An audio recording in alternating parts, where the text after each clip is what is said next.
Thank you to everybody who made it today.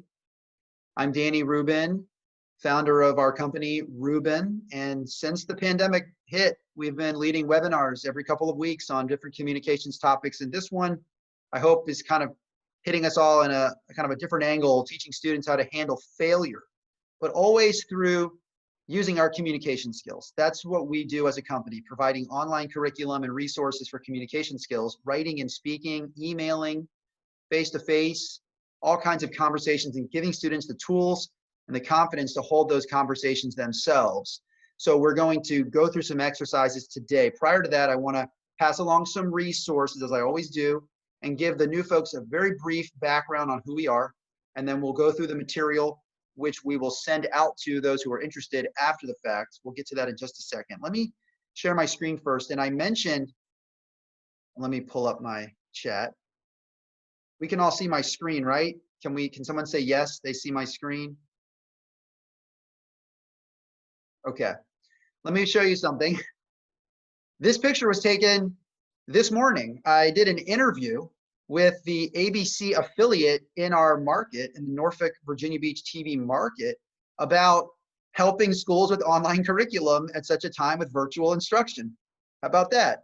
So this reporter, who's wearing a mask, and we were socially distanced, I promise, was in this room I'm talking to you in right now with his camera and his lighting, and we did an interview about what it takes to provide quality instruction for virtual learning. So this happened just today. I thought you'd find that interesting because I got a picture of it, and I was like, hey, why don't I show the group what just happened? So this story will run in our local market at 11 o'clock tomorrow night. And just an interesting story. I'm a former journalist, which I'll explain, and this is a good angle. It's interesting to look at, like, how is virtual learning happening in all the different parts, the teachers, the students, the curriculum providers. We're all part of this together. So this was an interesting, kind of a fun morning. And right where I'm standing, he was here with all of his gear, and now he's off. So I am a former TV news reporter. I actually worked in this TV market, doing similar work to what he was doing. And then I was in Washington, D.C. Susan Von Check at Virginia Beach, yes, they will be virtual this year, to start the year at least. Yeah, they'll be virtual. So I was a TV news reporter and a news consultant. And then I worked the past 7 years in public relations. So everything that I have put together and we share as a company in this program is taken out of the real world, out of industry. What works out there? Let's bring it back into the classroom, teach students how to communicate no matter where they want to go. So the origins of the business started for me in journalism, and they've come now into the classroom to provide instruction like we're going to do today. So what we always like to do is start off with this, and we'll say it again at the end. We've put together, again, a packet of topics that we're going to cover today in a Google folder. And I know many of you have received these Google folders over the spring and summer. We're going to do it again, because we always want to leave you with something you can take with you from this webinar. So we're going to cover today how to respond when nobody answers your emails, when you don't land the job or internship, when you need to ask for honest feedback and constructive criticism. We're going to talk about sharing how you overcame your own challenges. And we're going to talk about how to teach students to critique their own presentation styles, critiquing their public speaking, critiquing their Zoom styles, all the times where we need to make sure they're better, but help them to do it in a way that's not going to break them down, but build them up. So as always, if you're interested in those materials that we're going to cover today, just go to the chat, type interested with your email address. And for those who are new, we always like to have a brief conversation, a 5-minute hello on the phone, to help you make sense of the material, point out where it is, how it works. So again, that's how we've done it since March. It's worked great, allows us to meet so many of you, hold nice conversation. So again, if you're interested, if you like this material, type interested. Your email, we'll get it out in the coming days. Set up brief phone calls for new folks over the next several days. And well, I'll say this again at the end. So again, feel free to, I'll remind you at the end, but I wanted to say it at the front while we're all here. Thanks for those who are typing interested. That's great. I love to pass this out. The whole point of these webinars is just to be a help, to provide resources, to provide instruction, to provide webinars to watch, activities to do. That's what we're doing here. So we're doing it again. Thank you for everybody typing in. And you can keep it going, or we'll do it again at the end. Also, we're coming back with another one. This one will be interesting. I want to get your opinion on this. We're going to talk about teaching career skills at our next webinar, teaching career skills through Google Classroom, Canvas, or Schoology. Raise your hand if you are going to be on Google Classroom, Canvas, or Schoology this upcoming year. And also go in the chat, tell me, are you going to be new to any of these tools? Are you new to Google Classroom, Canvas, or Schoology? Are you moving to a system that's new to your school's tool division? A lot of people are new to Canvas, new to Schoology. Yep, I'm seeing it in the chat. So we're going to talk about some sort of advanced techniques to streamline your teaching in these tools, and then also do some activities that you can take with you to lead virtual employability and communication skills through your platform. So I hope you'll join us then to up your game in your LMS and invite your team. I know you're doing your own trainings internally, but we're going to cover it from the position of teaching career skills. So please join us on the 19th, 12:30. We'll put the link out for the webinar probably tomorrow.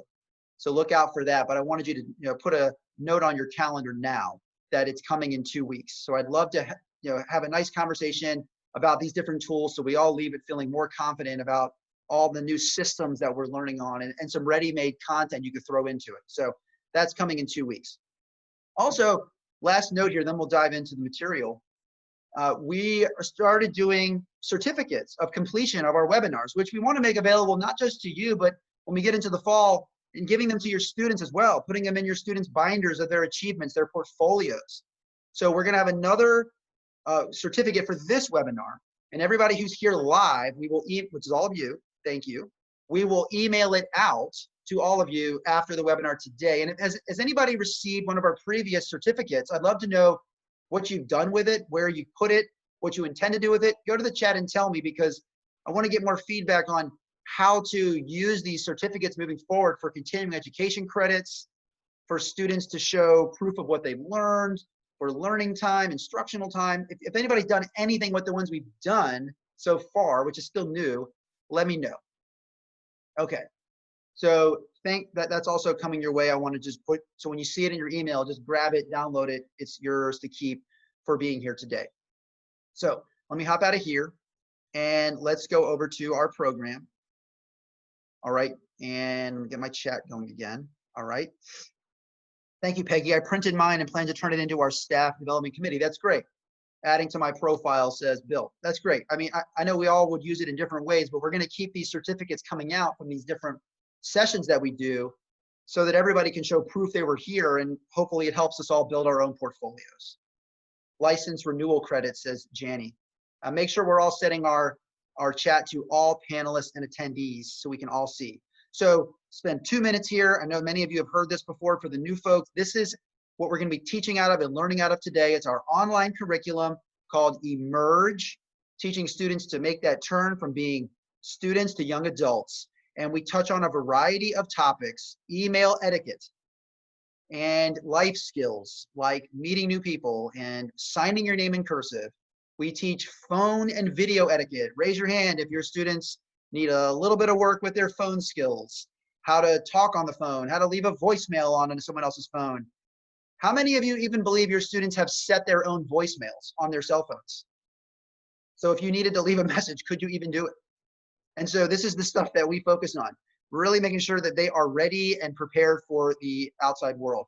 We cover networking skills, and we're going to touch on many of these little themes today as we go along, but networking skills, unforgettable resume writing, telling a story in a cover letter. We've talked about this before in our sessions. We're going to talk about it again. I want to keep talking about stories, especially as it relates to COVID-19. We'll get to that in a minute with some new material that some of the returnee folks have not seen. Internship and job outreach, email preparation, LinkedIn profile creation, job interview preparation. But these are instructional topics and guides. For those of you, anybody here do entrepreneurship? I know we've had in the past some folks from DECA, FBLA, BPA, even on the college side, business faculty. We teach entrepreneurship, so learning how to develop a business idea, how to write for sales pitches, how to write website pages for a mock business or for a student e-portfolio, public relations, how to write a press release, how to write fundraising outreach for grant applications, and for Kickstarter pages like crowd-funded projects. And also writing and speaking for leadership skills, writing as a manager down to the team, writing skills to clients and customers, project management practice, like talking to your own team through email, public speaking training, writing reports and summaries to your boss or to your teacher about what you've done, and some activities for student leaders. As I said, if anybody here is an advisor, CTSOs, student councils, teaching students how to lead appropriately when they're the face of the group and they're in charge and everyone's kind of watching them.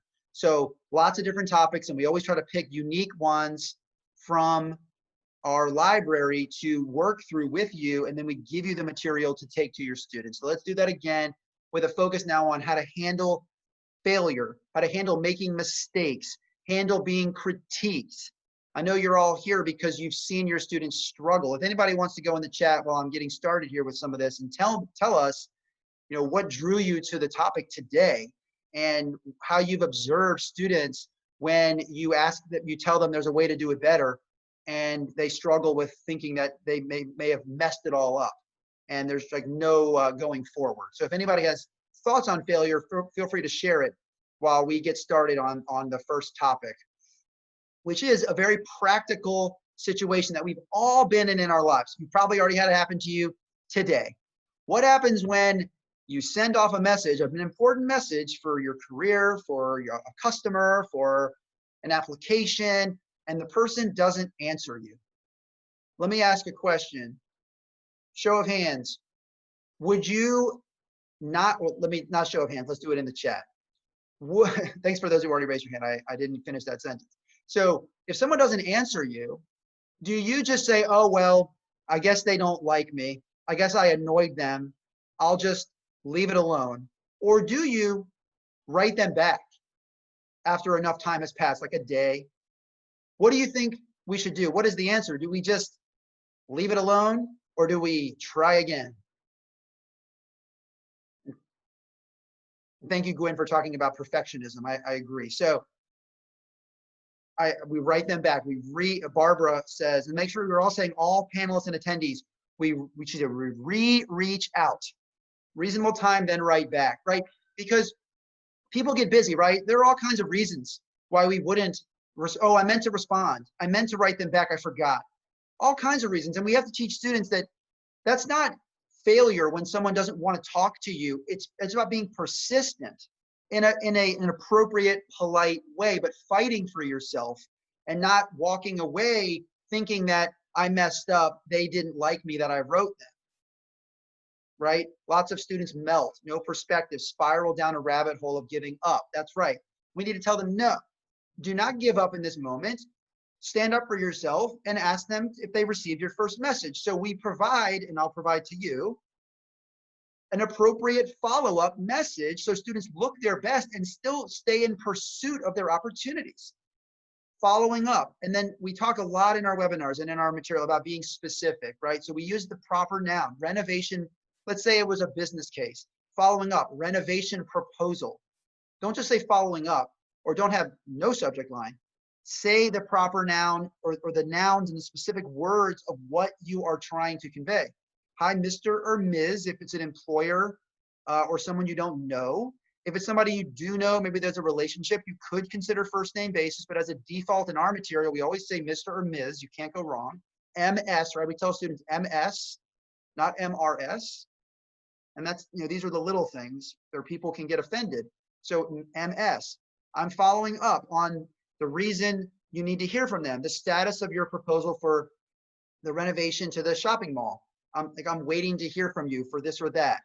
It could be a million different reasons why we are writing somebody back the next time. I'm making sure you receive my scholarship application, making sure you receive my job application, whatever it is. There's a chance they won't answer you the first time. So we have to teach students that don't feel rejected, don't feel like they don't like you. Learn to write them back in a respectful way. Stay in pursuit of your opportunities. Please let me know when if in this case, if you plan to send over the information, I'm available if you have any questions. Just a simple message that's polite, it's clear, it's not aggressive, there's no tone. It's just a nice, clean message to say, look, I'm still in pursuit. I have to do it all the time in all phases of my career. Every job I've ever had. I mean, I'm sure you do it too. And we've all been on both ends of it. We meant to respond and we forgot. So we do it to people just like they do it to us. So we have to stay in pursuit. So the biggest thing to teach students just at a high level is they're not upset with you. They're not trying to avoid you. They may very much be interested in what you have to offer them, but you have to be willing to sort of say, I'm not offended, I'm not upset, I'm just going to keep pushing. And that's a great skill to teach at a young age. Do we have anybody here from middle school? Oh no, we have some middle school folks. I know Gwen from Suffolk. And you know, the earlier we teach these skills to students, middle school, high school, college, and beyond, that when it happens, because it'll happen over and over. I mean, how many times in your life, raise your hand, have you felt like you were excited about something, you sent it off, you didn't hear back? I mean, that's just a fact of life, right? It's just going to happen. It's not going to just happen in 9th grade. And then when you have it once and it goes away, like this will happen 100,000 times in your life. Maybe that's an exaggeration, but you know what I mean. Maybe that's an exaggeration, but it's going to happen a lot, probably all the time, every day, if not every week. So I want us to, make sure when students are faced with this, that we can pull out this example and say, let's practice how to write a polite follow-up to stay in pursuit of our opportunities. Either you do it as an activity just before it happens, or when it does happen, you're ready with the example that they can refer to write that message. All right, let's go to the next topic. This is a biggie. Oh boy. Raise your hand if you've had students who didn't land the job or the internship or the scholarship or the college application or the this or the that or the blah, blah, blah, blah. Raise your hand if you haven't received a job before that you went after. My hand's raised, right? Does everybody get everything that they apply for in their life? Of course not. Of course not. It's obvious to you and me, but we know that students, sometimes they expect, as Gwen, I believe, wrote, they expect perfection. They expect to get it all right. They expect to just keep moving through. When something kind of hits them with like a cold splash of water, it's like, I was not expecting that to happen. So let's talk about the critical moment. Let's say the student receives that email. Thank you so much for your application. What do they typically say?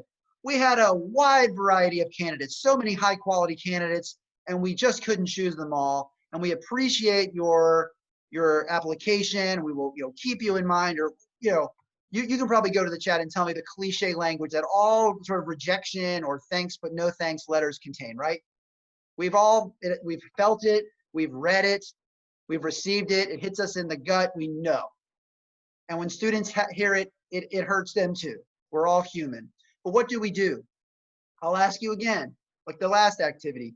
Do we, in a sort of upset and sort of spurned and turned off, do we just say, well, forget them, I don't care, I'm not going to respond to that message? Or what should we do instead? Someone go to the chat and tell me. We could either walk away because we're upset, or what could we do? What's the alternative? We could say, thank you for the opportunity. And that's right, Dee said it. We have to reply. We 100% have to apply to that message. You never know what could happen. Let's look through the example and I'll give you a use case, real life situations. So let's look at the response.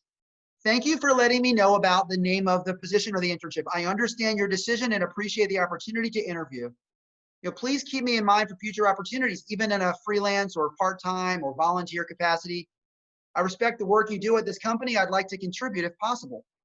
And also, we mentioned this once before, we suggest students create a personal hashtag where they put their name on social media, like on Twitter, wherever they're Instagram, wherever they might be, and they tag their name with posts that showcase their achievements.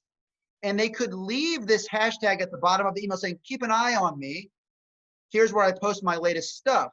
And for example, we have one called Danny Rubin Portfolio, where we share achievements from our company with that hashtag. So if the employer clicked on that hashtag, it would bring them just to the content that has this hashtag in it. So it's a quick way to see like the latest and greatest.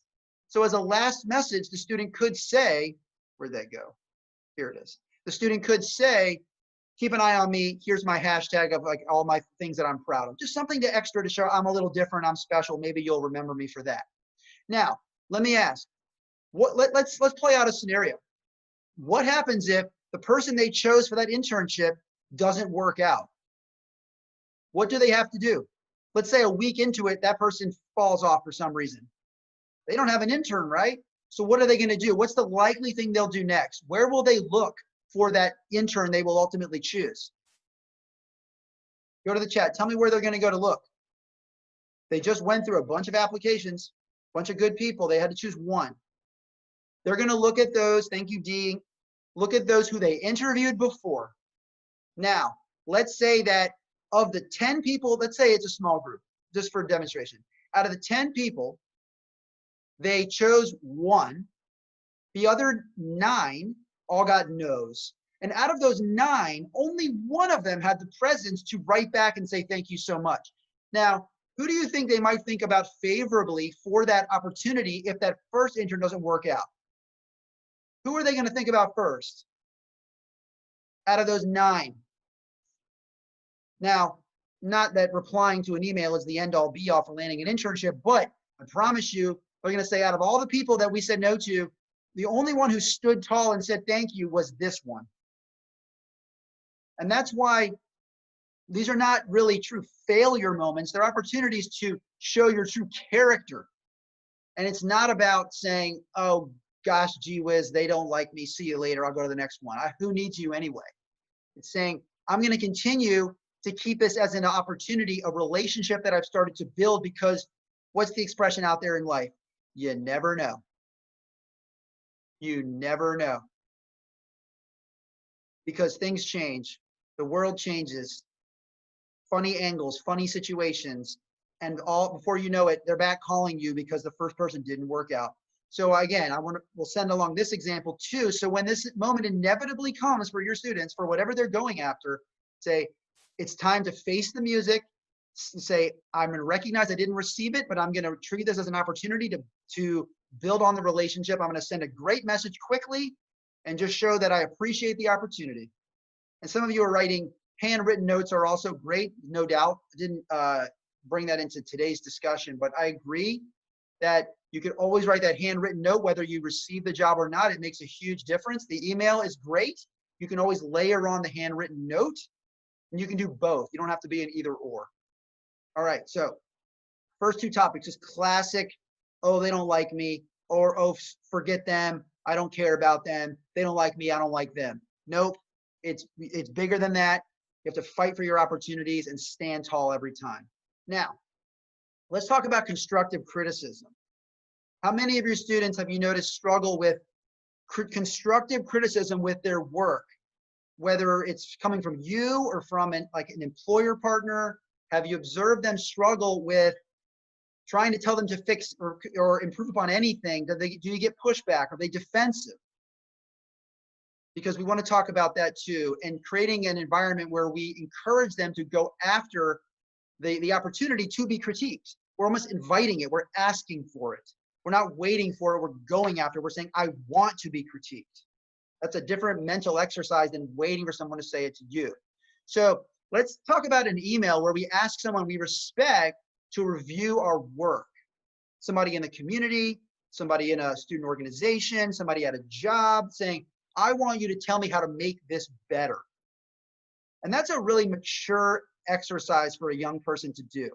To say, I know this could get better. I want you to help me. That would be like refreshing to hear from a young adult student in school say, wow, they are really clear-eyed about this. They know that they can improve at a young age. So let's talk about that message. Would appreciate your review of the name of the project. Again, we mentioned this in previous webinars too. People love to give their advice. People love to help others get better, drawing on their experience and their knowledge. So use that to your advantage. Your students say, I'm going to ask someone to make me better, and they'll make time for me because I'm basically saying, show me how smart you are. Okay. Now, there's a couple ways to do it. There's a formal way if you don't know them. You know, my name is first and last, and I'm a graduate student, high school student, middle school student at the school, or whatever, whoever you are in that moment, that would make sense to that person. But typically, I'm a student at such and such school. And then explaining how you came to that person. The huge part of business communication, email communication, is context. People always want to know. You probably received messages from people before, and you don't know their name and they don't tell you how they got to you, why they need you, why they're writing you. And the whole time you're reading the message, you're like, what, who are you? What is the purpose of this? You're like, it's sort of like hanging in the air. You can't get your arms around it because you don't know why they're in front of you. So right away, we want to say, I'm a huge fan of your mystery novels. I love the work you do. And then teaching students always to go one layer deeper. Don't say to the person, I read your LinkedIn, you're an amazing person. Go a layer deeper and tell them something specifically that you learned about their work. So look at this example. Your latest book is such a terrific read, and you do a great job explaining the origins of the American highway system. Such a fascinating story. Can somebody look in that sentence, tell me what words jump out to you in that sentence? What do you notice right away? What are some of the words that you see, that you observe from the second sentence?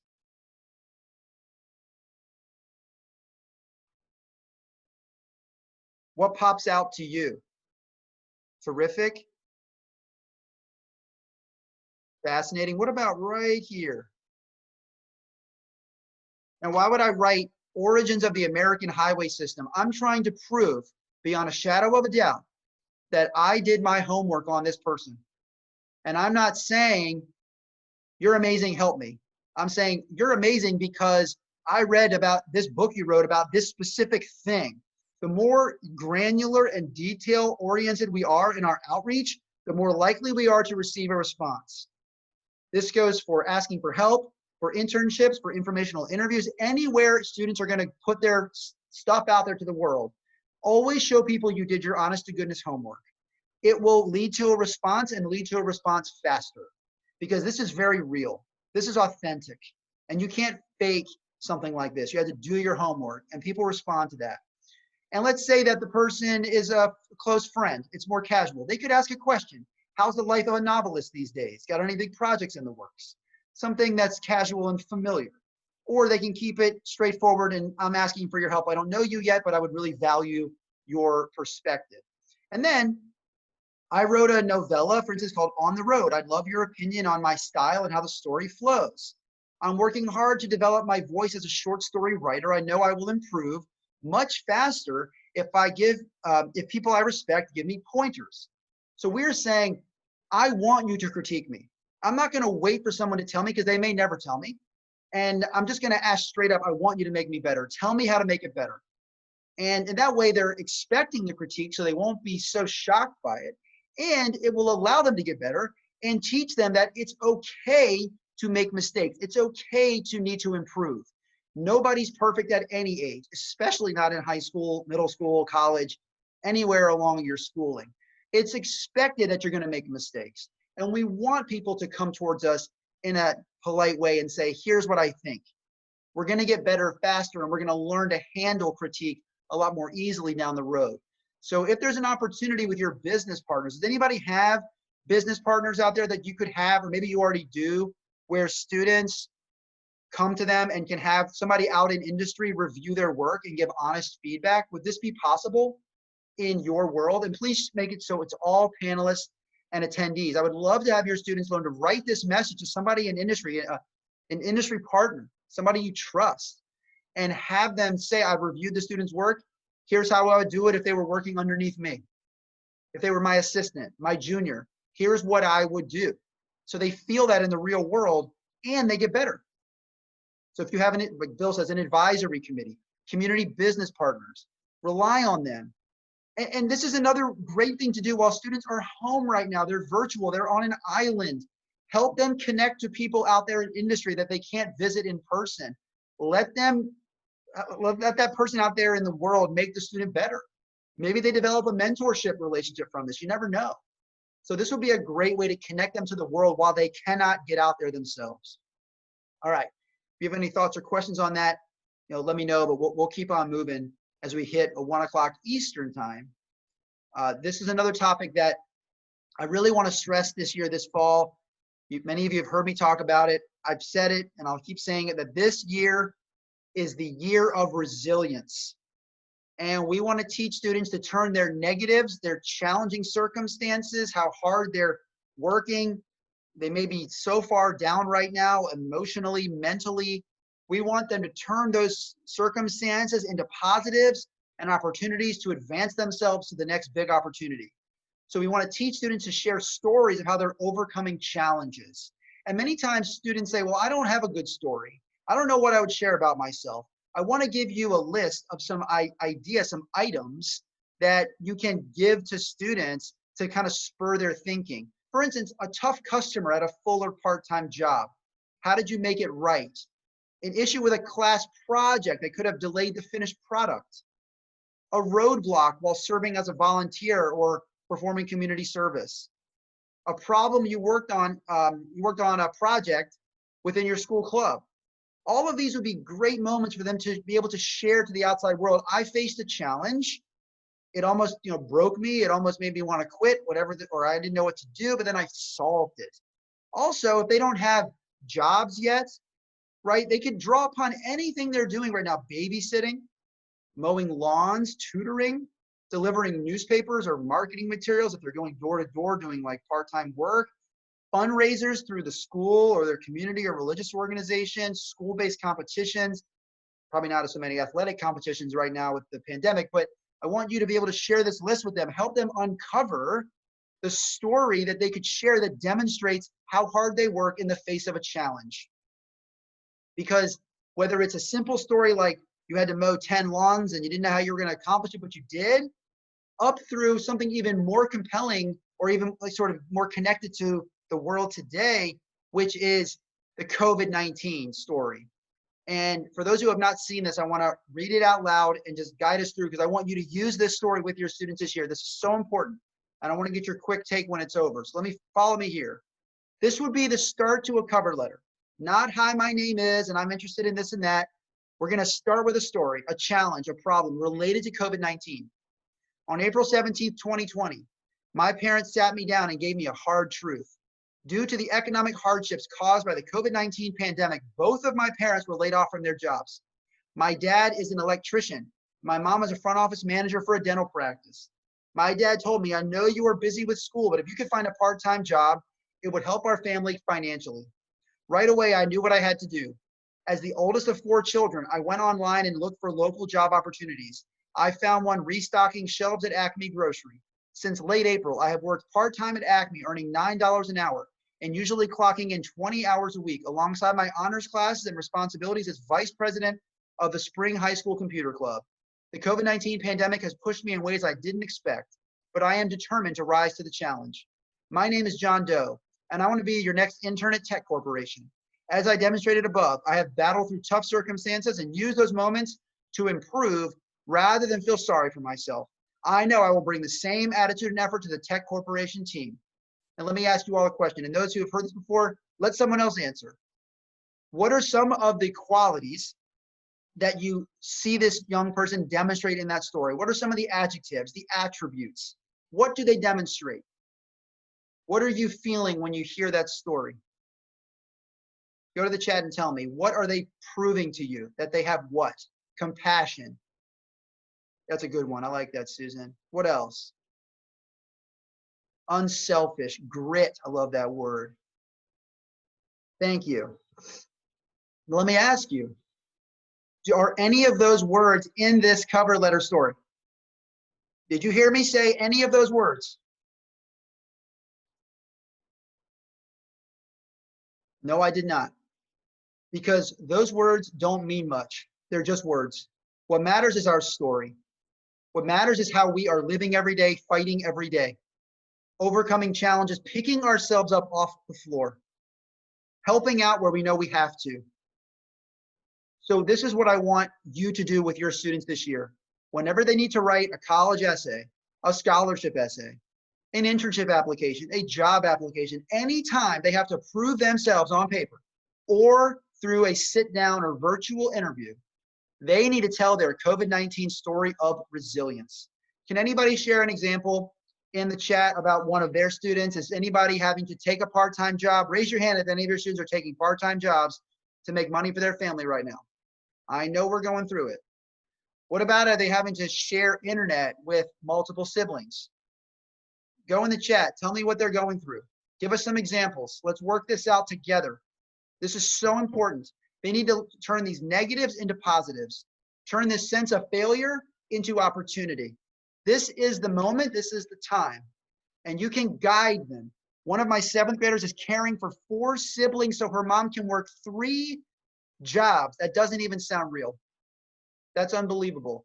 That needs to be a story in an application, whatever she wants to do or he wants to do next.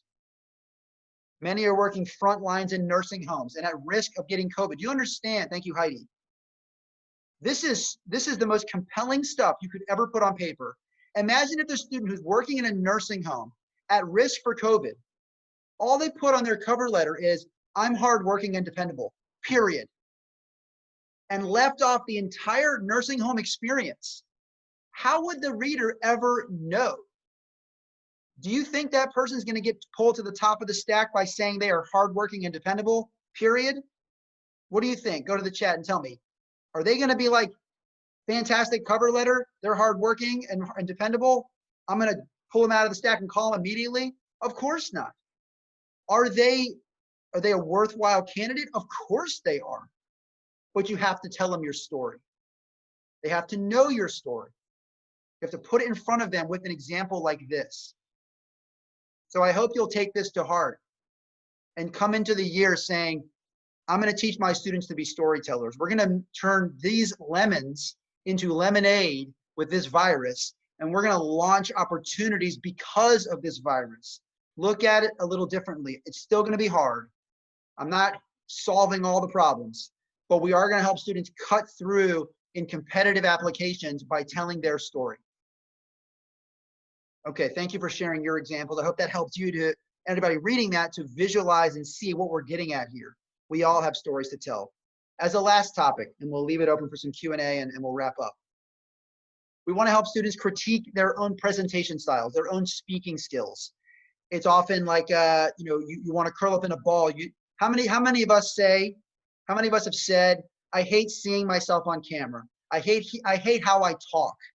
I hate hearing my own voice, right? I hate how I look. I hate how I sound. Oh, I don't want to see myself. Oh, I don't want to look at that. I know we've all gone through that because we feel awkward and we know that we could do better and we hate seeing the little ways we mess up. But I encourage you to do an exercise with students this early in this year where you record them or they record themselves in a virtual conference and you play it back for them. You watch it either with them or as a group and talk about how everyone can improve. Because we have a little checklist we'll provide, like is what you could ask them a question like, tell me a story of how you're overcoming an obstacle, and let them just give the story into the camera lens and assess the quality of their public speaking style. So like, were the arguments solid and logical? Were they stuttering or saying like and too much? Were they talking too fast? Were they rushing an answer? Were they handling the moment if they're being asked a question, or just were they handling that situation? Did they look confident and controlled? Was there energy in their voice? Were they moving around a lot? Did they have an odd mannerism going on? Things that they could improve through practice that they might not know about unless they sort of get stopped, have to watch it back, painful as it may be. And maybe you do it with them too. Maybe you record yourself and show yourself. So you show that, we're all playing fair here. I'm going to look at me and we're all going to look at each other and come out of this session better presenters.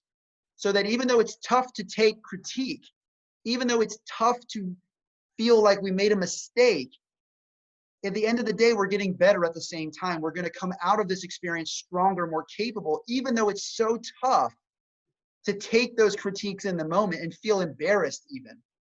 We're going to be better the next time. And that's the whole point of learning, right? Nobody's good right away. We have to work at it. So I would encourage you to turn the camera on the student, turn it on yourself, treat it as an opportunity for everybody to get better at how they talk and speak and look and feel into that camera, which once we're back in the classroom, hopefully the same skills apply when you're standing in front of the room, but let's learn it now. Let's become expert presenters virtually. Thank you for those who were commenting. I saw one I wanted to see. Yeah, gearing this lesson towards students hardest hit by the pandemic is is equity and access opportunity for disadvantaged students. That's great. Thank you. Let's all tell our story. You can open any door with a great story. And I hope that when I was sharing the story with you, that you were with me, right? You were like following that story. You were trying to stay with me. I'm telling you a story. When I start telling you a story, I have your attention. Stories are an incredible marketing tool for a company, for a person. So with that said, I want to start to wrap up, answer questions. And as I mentioned before, let me go back to the beginning here. Let me share my screen one more time. Sorry. Let me share the PowerPoint slide. Let me go back up to the top. So for those who missed it at the beginning, we have what we just covered today. We have the material in a Google folder, so you can take it with you and provide it to students. Get my chat up again. Sometimes it goes away on me. Again, if you like this material, type interested in the chat with your email address. And for those who are new, we'd like to do a quick phone call to say hello, pass it along, explain our instruction. It's great to, since I can't talk to people here, it's just me and you in the chat. So for those who are new, that's what we'll do. We'll send you a quick call invitation through Google, talk briefly, pass it along. You're on your way. And those who missed it, August 19th, we are going to have another webinar. So for those of you who are new to or trying to improve with Google Classroom, Canvas, and Schoology, we're going to talk about teaching career skills and being more efficient with all of your instruction through these learning management platforms. Trying to bring everything into one spot to reduce student sign-ons, help you with grading. We're going to talk about some advanced skills or some extra skills that'll make you better and more prepared on these platforms. And also, for those, if you didn't hear me, we're going to pass out this certificate of completion to everybody who's here live today from this webinar. So you can keep it for your portfolio, for continuing education. And when we do more webinars in September, we're also going to provide certificates to students who attend so they can use it for their portfolios. So this will be part of our mix for the foreseeable future.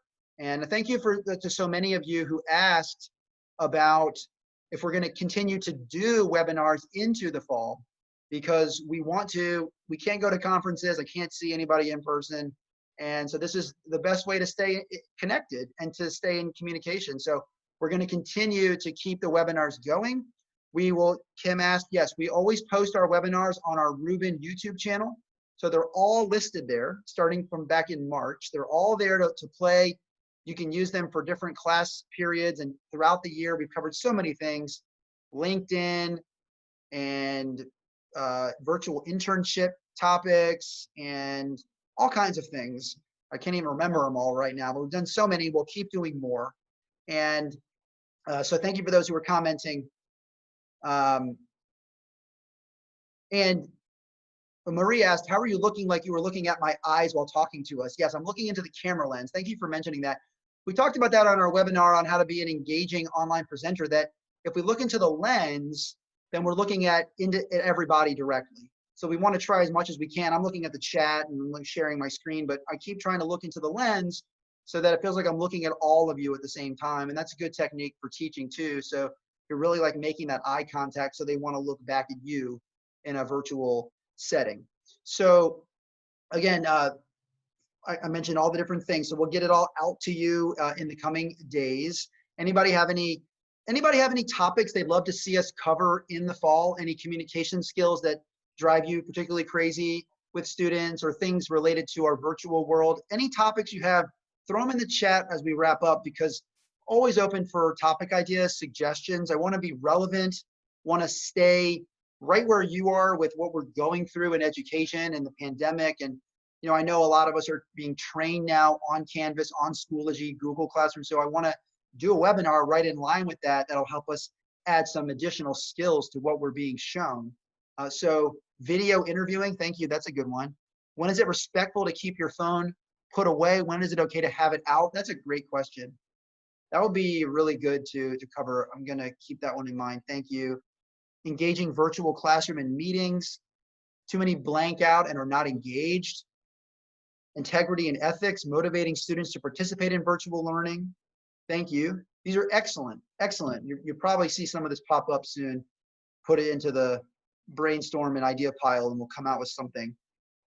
leadership parallel with CTSOs. That's good. Thank you, Susan. That's a really good one. We haven't really done like we did do a student leadership topic. It was a while ago. We can bring that back and with more of a focus on student organizations. That's great. Speed reading and memory skills. These are great. Thank you, everybody.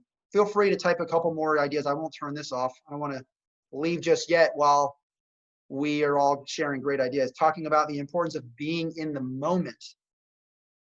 That's a great idea.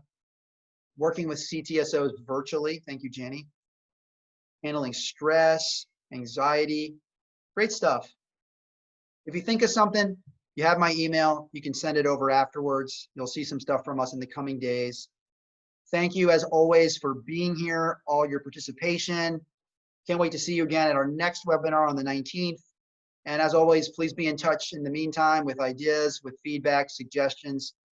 You know, we're all in this together as we head into a new school year, another new adventure here, and we'll do our best to keep putting out resources that will help. So thank you, everybody. Stay safe, stay healthy. Good luck in the preparation for school. And we will see you in 2 weeks.